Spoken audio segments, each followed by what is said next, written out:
Syed Barkat Ali patient acute ప్యాంక్రియాటిస్ ఉందండి. Health చాలా down అయిపోయింది ఉండే, చాలా ఫ్లూయిడ్స్ మొత్తం తగ్గిపోయింది, మొత్తం ఇంకా బాటమ్ లైన్ లో ఉండే. ఇక్కడ క్యాజువాలిటీలో డాక్టర్ శ్రీహరి సార్ ఉండే ఆ రోజు నైట్ 10 o'clock కి. సో ఆయన ఫస్ట్ పొజిషన్ చూసేసి మొత్తం ఎక్స్ప్లెయిన్ చేశారు. ఫస్ట్ అక్యూట్ ప్యాంక్రియాటిస్ ఏంటి అనేది అవన్నీ ఎక్స్ప్లెయిన్ చేసిన తర్వాత వెన్ హీ డిడ్ ఆయన ఎప్పుడు ఆ ఫ్లూయిడ్స్ అనేది ఎందుకు ఆయనకి ఎంత ఆయాసం వస్తుంది అవన్నీ చెక్ చేసి ఆయన ఎప్పుడు తీసుకున్నారో రిపోర్ట్ కూడా మాకు తెలియదు.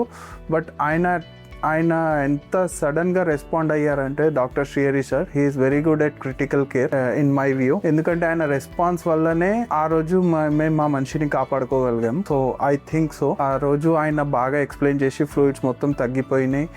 ఫస్ట్ ఇమీడియట్గా ఆయనకు క్రిటికల్ కేర్లో ఫస్ట్ ఫ్లూయిడ్స్ ఎక్కించాలి, ఆ తర్వాత అక్యూట్ ప్యాంక్రియాటిస్ అవన్నీ నేను సెకండరీ చెప్తాను నేను అవన్నీ అనేసి ఫస్ట్ ఆయన టోటల్గా ఆయన కంట్రోల్లో తీసుకొని ఆయన స్టేబుల్ చేశారు 1 hour. ఫస్ట్ 1 hour స్టేబుల్ చేసిన తర్వాత నాకు అవన్నీ ఎక్స్ప్లెయిన్ చేసి తర్వాత ఐసీయూకి షిఫ్ట్ చేశారు.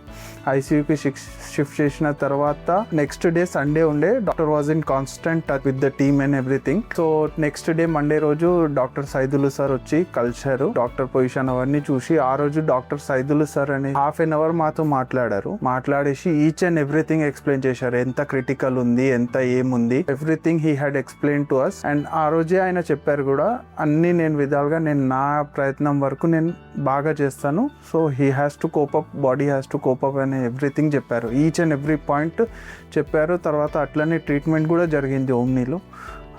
The best, one of the best hospital I prefer. Thank